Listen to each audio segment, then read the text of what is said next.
जी सामान जिसमें लेती है 4,07,000 का, डिलीवरी अखराजात हैं 40,000 और नकदी रकम है 50,000। जो सामान जेज़ है उसमें तलाई जेवरात भी शामिल है। ठीक है,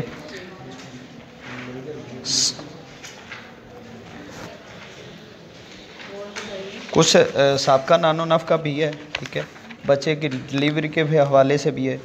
और जो इसका सोर्स ऑफ इनकम है वो हमारी जो दावा है उसका ज़िम्मा नंबर 5 में हमने लिखा है कि इसने अराज़ी वगैरह भी ठेके पर लिए, माल मवेशी भी रखे हुए हैं, जिससे तकरीबन 70,000 जो है वो एक महीने के कमा सकता है। और ज़िम्मा नंबर 4 में हमने नाबालिग की पैदाइश के हवाले से कि उसकी जो डिलीवरी है वो बसरी ऑपरेशन हुई है आसिया हॉस्पिटल मोड़कुंडा ननकाना साहब में, जिसमें जो इस चार्जेस हैं वो 40,000 के करीब आए हैं। ठीक है, ये मेन चीज़ें हैं। अब इनके जनाब दावे जवाब दावे पर आ जाएं। जवाब दावे में ये कहीं भी जो सामान जिसमें हमने लिखे हैं तलाई जेवरात, उनकी निगेशन में या उनका स्पेसिफिकली ज़िक्र कहीं भी नहीं आता। और ना ही थ्रू आउट द जो इनकी जो क्रॉस एग्जामिनेशन है उसमें भी ये तलाई जेवरात की बाबत एक सिंगल क्वेश्चन भी पुट नहीं करते। ठीक है, ये हमारा एडमिटेड है। ठीक है, क्योंकि रिटर्न इनके जो स्टेटमेंट है उसमें कहीं भी जिक्र नहीं है उसका कि इन्होंने हमें नहीं दिया या क्या मामला है। ज़िम्मा नंबर जो इनका 3 है जवाब दावे का, उसमें ये कहते हैं कि जो नाबालिग की पैदाइश की हद तक जो बात है दुरुस्त है। हमने कहा कि उसकी पैदाइश जो है वो वालदैन के यानी कि घर हुई है और उसकी जो ऑपरेशन वगैरह वो आसिया हॉस्पिटल ननकाना साहब मोड़कुंडा ननकाना साहब में हुआ है। पैदाइश की बाबत ये ठीक कहते हैं और इसकी जो डेट ऑफ बर्थ है उसको भी ये ठीक मानते हैं। लेकिन इसके बरक्स हमारा दावा दायर होता है, अस्टॉनिशिंग बात है कि हमारा दावा दायर होता है 13/4/2021 को, और जो इन्होंने डिलीवरी चार्जेस की डिफेंडेंट ने रिसीट अदालत में दाखिल की है वो जाली फर्जी ऐसी है, मार्क डी है, उसको आप पढ़ेंगे तो आप हैरान रह जाएंगे। इस पे जो डेट है वो 27/4/2021 लिखी हुई है। दावा दायर होने के बाद ये कहते हैं दावा दायर होने के 13-14 दिन बाद जो बच्चे की पैदाइश ये बना रहे हैं। इसमें नीचे भी डेट लिखी हुई है, पेमेंट वाज डिलीवर्ड एट 27/4/2021 को। इसकी बाबत मैंने स्पेसिफिकली क्रॉस एग्जामिनेशन में भी पूछा है कि ये रिसीट आपने दाखिल की, उन्होंने कहा जी हमने दाखिल की है। डेट्स की बाबत पे भी पूछा कि इस पर जो डेट्स है वो 27/4/2021 लिखे, उन्होंने माना है इस चीज़ को। उसके बाद इनके जो मार्क ए से लेकर सी तक है जो इन्होंने तलाक के तीनों नोटिस अदालत में दाखिल किए वो जनाब पढ़ लें। इसमें जो नीचे से तीसरी लाइन है उसमें ये हमारे सामान जेज़ को मान रहे हैं तीनों नोटिस में। इसकी बाबत मैंने क्रॉस एग्जामिनेशन में इनसे क्वेश्चन भी पुट किया कि ये चीज़ आपने तलाकनामे पर लिखवाई थी, उन्होंने कहा जी लिखवाई थी। सामान जहेज़ वगैरह मुसम्मात मज़कूरिया मेरा 60,000 रुपये देकर वसूल कर सकती है, लेकिन जवाब दावे में ये निगेशन कर रहे हैं। अब ये इनकी तरफ से ही डॉक्यूमेंट है और इस डॉक्यूमेंट को ये मानते भी हैं, इन्होंने एविडेंस में पेश भी किया है। दूसरा जो तलाकनामा दोयम है उसमें भी यही है, नीचे से तीसरी लाइन सामान जेज़ वगैरह मुसम्मत मज़कूरा मेरा 60,000 रुपया देकर वसूल कर सकती है। उसके बाद जो तलाकनामा सोयम है नोटिस उसमें भी यही अल्फाज हैं और साथ में बच्चे की हद है कि मैं अपना बच्चा एहसान अली हमेशा के लिए रुखसाना बीबी को देता हूँ।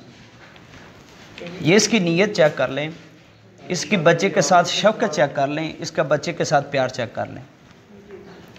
और आज तक इसने इस प्लेंटिव को आबाद करने के हवाले से तलाक से पहले तक ना किसी पंचायत में कोई बात की और ना ही किसी अदालत में जो कॉन्जुगल राइट्स है उसके हवाले से दावा दायर किया।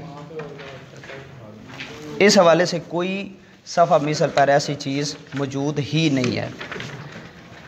ये इनकी तरफ से ही एविडेंस है और इसी एविडेंस ही हमारे डिलीवरी चार्जेस भी प्रूफ होते हैं। और हमारा जो डाउरी आर्टिकल है वो भी प्रूव होता है, और जो सामान जहेज़ है हमारा वो भी प्रूव होता है। अब मैं सिर्फ एक गवाह पढ़ना चाहूँगा जो DW3 है। DW2 का इन्होंने एफिडेविट जो है वो दाखिल किया, लेकिन उसको इन्होंने जो है वो गिव अप कर दिया।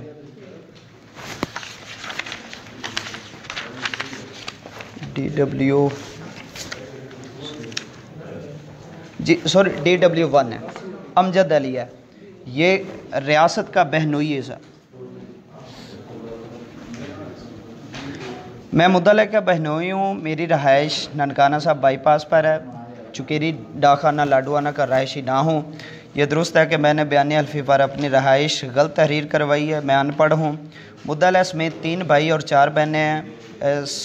सब बहन भाई शादीशुदा हैं। मुद्दल का वालिद हयात है। मुद्दल का वालिद मेहनत मजदूरी करता है। माल मवेशी भी रखे हुए हैं। जो हमने इनका सोर्स ऑफ इनकम अपने दावे में लिखा था कि इनके पास माल मवेशी हैं, ज़मीन का रकबा वगैरह है, उस चीज़ को इनका जो गवाह है वो एडमिट कर रहा है। और उसके बाद आगे नाबालिग मुद्दई नंबर 2 की उम्र तकरीबन 1.5-2 साल है। अब इनकी जो रसीद इन्होंने दाखिल की है उससे तो ये ज़ाहिर होता है कि जो बच्चा है वो दावा दायरगी से 13-14 दिन बाद पैदा हुआ है, लेकिन उस वक़्त उसकी उम्र 1 से 1.5 साल की उम्र है। वो अप्रैल 2020 में उसकी पैदाइश हुई है। ये कहते हैं कि अप्रैल 2021 में उसकी पैदाइश रसीद में, लेकिन क्रॉस में ये मानते हैं, जो वालिद है इसका बच्चे का रियासत, वो क्रॉस में ये मानता है कि बच्चे की पैदाइश जो है वो अप्रैल 2020 में हुई है, और जवाब दावे में भी मानता है। ये गलत है कि नाबालिग बजरी ऑपरेशन पैदा हुआ। मुद्दल है कि सब बहन भाई अलग-अलग अपने घरों में रहते हैं। इनमें से एक भाई नशई भी है। सामान जेस जो दिया है वो उठा लें।